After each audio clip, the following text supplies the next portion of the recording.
Now back to the United States. The dollar has been tumbling against the world's major currencies after plans by the US Federal Reserve to buy out Treasury bonds and mortgage securities.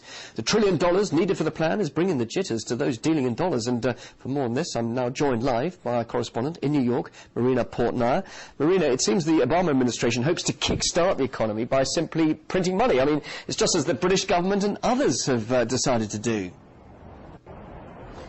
That is right, and it's a very good observation. The Federal Reserve is once again stepping up efforts to save the U.S. economy, announcing that it will pump an extra $1 trillion into the U.S. financial system by purchasing Treasury bonds and mortgage securities. Now, the idea, of course, is to encourage economic activity by lowering interest rates, including those on home loans. While this may bring a short-term jolt, many critics say that printing money, vast amount of money, out of thin air will bring disastrous consequences.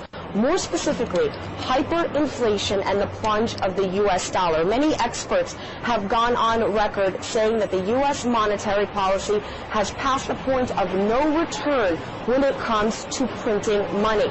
So Americans eventually one day may have a stash of cash at home, but if you go to a store and bread costs $10, $20, what is your money really worth? And if anybody has any doubts over the severity of hyperinflation, look to Germany in the early 1920s. At that point, paper currency had lost so much value that people were literally burning it in furnaces to stay warm.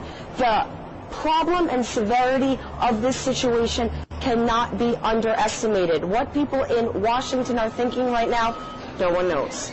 Yes, you say what they're thinking now, but generally, what is the future for the dollar, just briefly?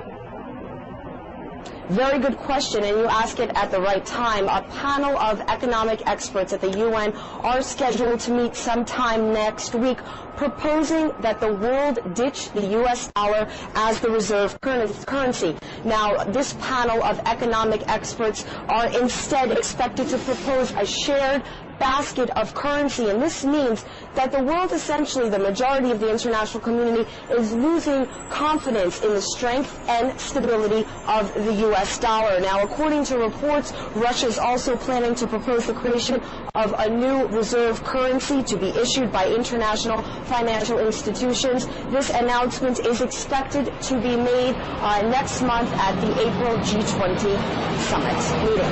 Okay, Marina, thanks very much indeed. That's our correspondent, Marina Portnair, reporting on the weakening U.S. currency.